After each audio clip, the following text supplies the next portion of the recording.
বহুত গবেষণার পরে আমরা চলে এসেছি। এই দেখেন, সম্ভবত এখানে একটা মিসাইল পড়েছিল। তো এই মিসাইলটার যে আসলে ধুলো বালি কণা পুরো ছাই হয়ে গেছে, একদম মাটি একদম মানে পাথরের মতো হয়ে গেছে।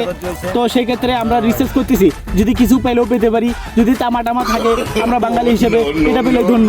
তো সেই ক্ষেত্রে ব্যাপক ক্ষয়ক্ষতি হয়েছে।